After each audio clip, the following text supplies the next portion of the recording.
Hi everyone, my name is Barry Deane and I work for the National Federation of Group Water Schemes, and today I'm going to be giving you a presentation on a framework document we developed back in 2019 with the assistance of a range of different stakeholders on drinking water source protection. So I'm delighted that for the opportunity here today to present this to you. I'd like to thank the IAH Irish group, and I hope you find the presentation interesting. So I'll start off by just giving you a little bit of background. I then focus on the principles of the framework. I'll give you a summary of how the framework works and the different components and different steps in that. And then finally, I'll finish off on just to give you a little bit of information about a handbook we're working on at present, focusing on agriculture mitigating actions. So conscious that some of you viewing today may not be fully aware of our organisation and what we do. So just very briefly, I suppose the National Federation of Group Water Schemes is the representative organisation for the group water scheme sector. So the group water scheme sector it's a community-owned water supply sector. So they're providing communities providing drinking water to their members in rural Ireland mostly. And there's a range of them across the country. There are about approximately 380 privately sourced group water schemes that are regulated at present. And our source protection journey with these schemes started back in 2005 when the National Rural Water Services Committee established a source protection pilot project on the Churchill and Orme Group Water Scheme in County Monaghan. And it's a surface water scheme, and the project was led and initiated by Dundalk Institute of Technology. So it was our first time as an organisation that we had actually started to look at, I suppose, developing a source protection strategy, I suppose ourselves, but also specifically for a scheme. And we learned a huge amount as part of that process. And shortly after that, we entered into a second pilot project, working very closely with the Geological Survey of Ireland, particularly on groundwater schemes that have either a groundwater borehole or a spring. And again, trying to utilize the groundwater protection scheme model that had been developed a number of years ago, this was to help us delineate the zone of contribution for these particular pilot schemes. So again, learned a huge amount as part of that process. And what became clear, I suppose, for our strategy was that the first critical step in this was to delineate the catchment area. So we embarked on that project, and thankfully, as we speak here today, virtually all privately sourced group water schemes that are regulated have their catchment area delineated. And we are now starting to focus on these areas for phase 2, which is development of source protection plans. So in order to help us identify what will be involved in this process of source protection planning, we have collaborated with a range of different stakeholders and organizations. We've invited them to come on board as part of our project, and I'd just like to take this opportunity to thank everyone of these groups, agencies, or departments, etc., for the time and effort that they've given to the project over the last couple of years, and particularly in the development of this particular framework I'm about to present to you today. It very much was a collaborative approach. So why do we need a framework at all? As I said, there was already quite a lot of work done. We had a lot of work underway. But we were very conscious we need to do this in a consistent way and be cognizant of other work programs that were there, including the River Basin Management Plan that was happening in the background. And we also wanted to avoid any duplication. We didn't want to reinvent the wheel. If there was supports and guidance that was there being used that we could use and lean on, we wanted to use it. We felt there was a need for greater partnership in how we were delivering drinking water source protection. There's a lot of key players there that we needed to be involved as part of the process. We wanted to link with other frameworks again, and we also wanted to make sure that the work we were undertaking was done in a targeted way, that we weren't just blanketly trying to implement source protection. We were trying to target particular issues in particular areas, and I think the framework certainly helped us do that. So in terms of building on the existing related frameworks, everyone I think at this event was probably familiar with the integrated catchment management approach, which is referenced specifically in the Water Framework Directive and is utilised internationally at this stage. We wanted to build on this process and make sure that it was It was a core part of our framework for delivering drinking water source protection. But equally, I suppose every water supplier, drinking water supplier, must comply with the Drinking Water Directive. And within that directive, there's a clear pathway for delivering and developing drinking water safety plans. It's a multi-barrier approach to achieving a wholesome and clean water supply. So to help schemes implement a drinking water safety plan approach, we developed a quality assurance system a number of years ago. And obviously a major component of that deals with the drinking water source and catchment area. So I think this diagram from Ferretti really just demonstrates where the two interlink. So if you take your water safety plan approach, you can see it from catchment right through to consumer and the different stages in that. And equally, the River Basin Management Plan approach and the Water Framework Directive is looking at obviously the larger whole-scale water body in an area. So you can clearly see where there's the two overlap. And that's the space, I suppose, our framework document is working within, and making sure that we're utilising the structures and the functions and the guidance in the Water Framework Directive to best use for drinking water purposes. The principles at a very high level, I suppose we wanted to create a vision and a structure for the process of work that we were embarking on, and much of it, I suppose, has been done to date. Much of the work that had been done had kind of just evolved based on our learnings and our pilot projects. And I suppose we just felt we needed to take maybe a step back and look at, take a helicopter view of what we were trying to achieve and where we wanted to go, and just make sure that we were doing it in a structured way, in a way that made sense and a way that could be targeted. We were also very conscious of, in the past we were guilty of treating groundwater supplies very differently to surface water supplies, and we now have learned that obviously they're so intrinsically linked that you really cannot look at one without the other, and the framework process is the same regardless of whether you have a surface water or groundwater source. So it's the same approach, the same principle. Again, we wanted to connect in with other characterization processes out there. The EPA Catchments Unit had done quite a lot of work in this area, and it's being implemented by LAWSAT, and we wanted to make sure we were following similar approaches, similar strategies. And we also wanted to make sure that, as I said earlier, we were targeting those main issues and those main pressures. So rather than just a blanket approach, that we were trying to focus on where our efforts needed to be most, and sort of pull all that together, the science and the characterization and the identification mitigation, all that technical work, if you like, pull it together in an easy to follow narrative, which was very challenging, but I would like to think we achieved it, or we reasonably well anyway. So this framework then can be summarized really on this flowchart. And this flowchart, I love flowcharts, and I think they're really, I really like them as a way of trying to explain a process on a single page. So the rest of this presentation will focus largely around this particular flowchart. But as you can see from it, it's very much a cyclical it's a evolving process, I suppose, and it's a continual process. I suppose the main components of it are made up of starting with your untreated water and evaluating that, identifying what your objectives are in terms of, are you trying to improve or protect water quality, delineation of your catchment area. You do your initial characterization study, which is at desktop level. You try to build up your story of what you feel, or what the evidence is showing you is happening within the catchment area. You I suppose then go out and do further characterization on in the field scale. And I suppose after that process, you do your analysis, draw your conclusions, and hopefully identify what your mitigating actions might be in order to protect or improve water quality, implement those actions, and then monitor progress. So it's, as I said, it's an evolving process, and I'll take you through each key step of it there now. Also, just to mention that the full document, or the framework document itself, is available as download from our website if anyone is interested in doing that. So I said the most fundamental step really at the beginning is this evaluation of raw water quality or untreated water quality, and identifying what our core objective is going to be.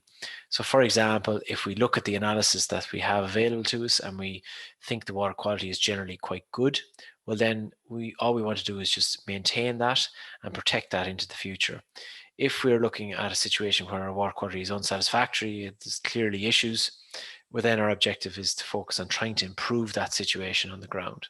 So in order to help anyone that's developing a source protection plan, Appendix 1 in particular, we have set out a series of guide values for the main potential significant issues across drinking water from a drinking water source protection perspective.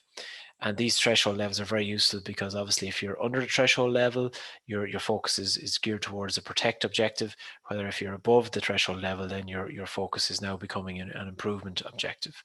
Similarly, in Appendix 2, we've listed a range of parameters for untreated water to be tested for, the ones that we deem as being essential.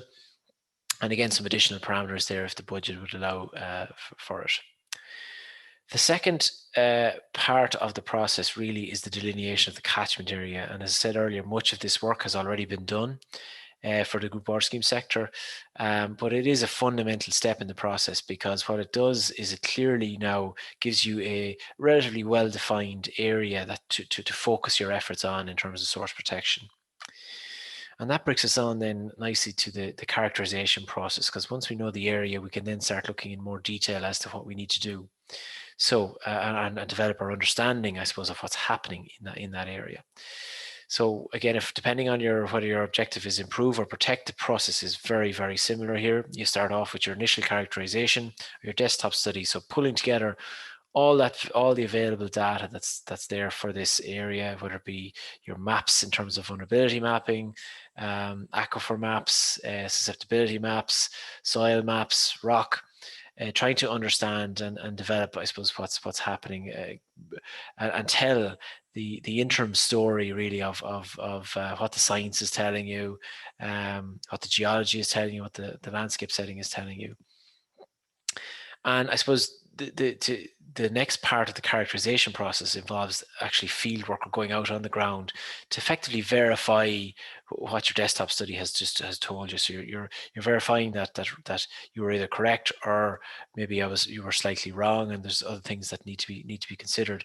And I mentioned earlier that this is very much an evolving process. So in the initial characterization stage, we could identify something that we were unaware of previously that might change our focus or our objective from protect to improve or vice versa.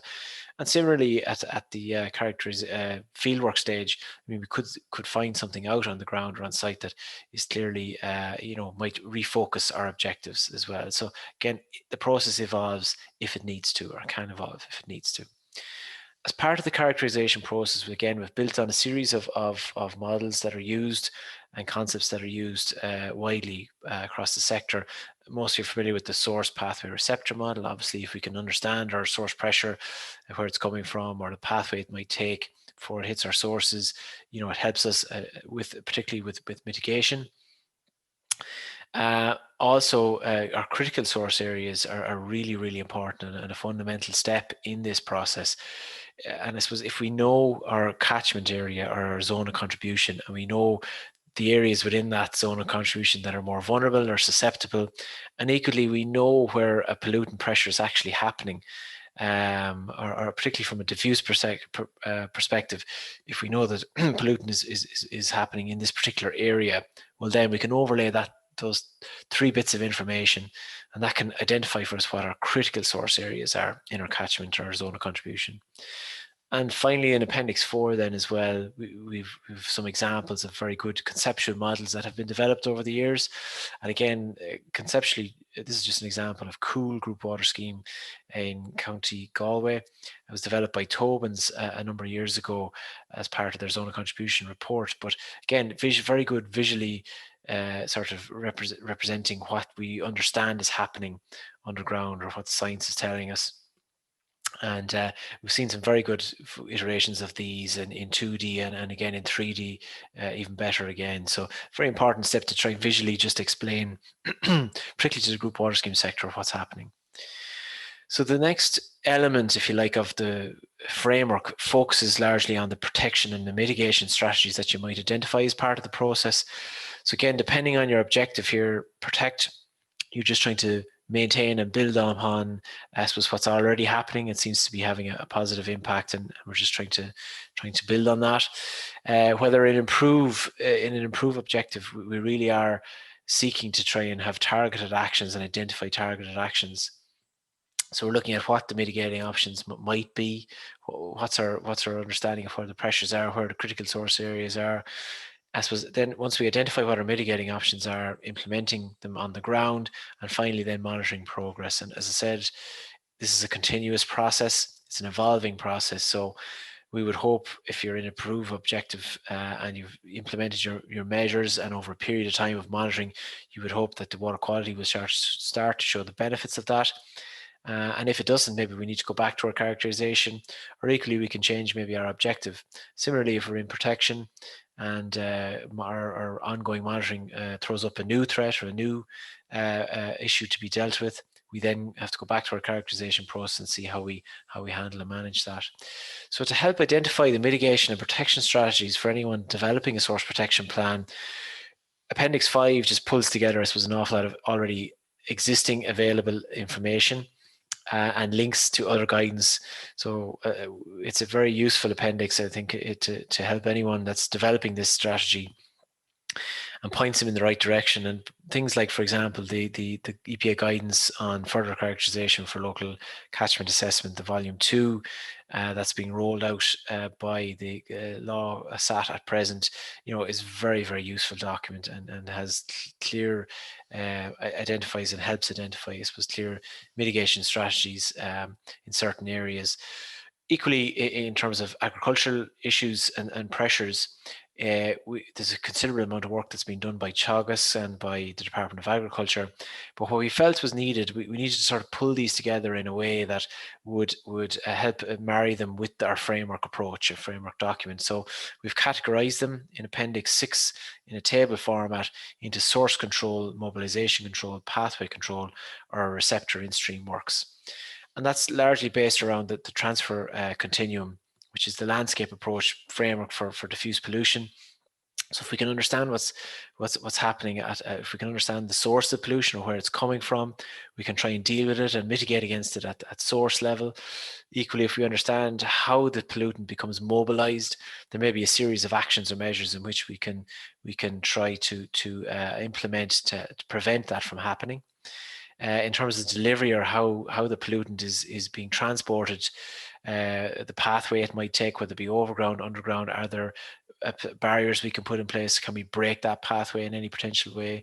And finally, then I suppose at our source itself, in terms of the impact and of I suppose maybe whether it be in-stream works or at source level itself, are there measures or actions we can take? So I suppose based on that principle, we've developed a handbook to I suppose go hand in hand with our framework document to help us identify, or help anyone identify, what these agricultural mitigating options or measures might be. So again, another flow chart for you, but this we hope to publish this quite shortly. And I think it'll be a really informative document for anyone that's doing this, following this process. And it starts off very similar to the framework. We're looking at evaluating the raw water quality, identifying what our objectives are, identifying what the relevant pollutants are. What water quality metrics are we trying to achieve, and particularly, I suppose, that's where your guide values come into play. But I suppose equally for phosphate or nitrate issues, we may need to get our head around what sort of reduction load are we talking about. These can be significant. Then in terms of the pressure, are we talking about diffuse or point source pollution? If it's point, straight away we're down to a source control option. If it's diffuse, we're then looking more intrinsically at our critical source areas in our zone of contribution. We're also taking account of what the landscape setting might be. Is it free draining, poorly draining? And these will all help us then identify the action. So whether it falls into a pathway interception or a mobilization control or source control, or finally maybe even an in-stream works. So we've identified, as part of this handbook, we've identified 36 different potential mitigating options, and we've subdivided those into either their source control, mobilization control, or pathway control. Again, with massive assistance here from our steering committee, Teagasc, and the Department of Agriculture as well. So we hope to publish this really, really soon. So finally, just wanted to mention, I suppose, opportunities, and we've looked for opportunities throughout the framework and particularly through the mitigating actions as well for co-benefits. Obviously, if we're trying to protect water quality, it can have a very positive effect on our wider environment in terms of enhancing biodiversity and climate action. So again, we've specifically in the tables in Appendix 6 of the framework, but also in our handbook, focusing on what these potential co-benefits could be, or even using these co-benefits to our benefit. And just to give you some, I suppose, innovative ways we're trying to do this in our pilot projects. I've planted a tree and my garden is pesticide free is an initiative that we've come up with to encourage householders to move away from the domestic use of pesticides where it's having an impact on drinking water quality. And similarly for farming community, we've a Let It Be project in Roscommon where we're actually providing beehives to the local farmers in a way of trying to encourage them to minimize their pesticide use to protect their bees, because the pesticides will affect the hive, it'll affect the level of honey that's being produced, and actually water quality becomes the co-benefit of this particular measure. So I think it's an area that we all need to probably think a bit more about and try to be creative in how we deal with people and encourage people to come to implement measures into the future. So just to finish off, I just want to thank everyone for their assistance, I suppose, in the development of this document. I mentioned our steering group members earlier, but in particular, I'd like to thank all our working group members, and they're named here. I won't name anyone in particular. Everyone had a massive role to play, and we sincerely thank them for the time and effort that they put into it. And I think it has made this document and this framework a stronger document as a result. So with that, I said I like flowcharts, so I said I'd leave you with a nice friendly flowchart. And thanks for listening, and my details are there for anyone that might want to get in touch. And I'm happy to answer any questions you might have in the Q&A. Thank you very much.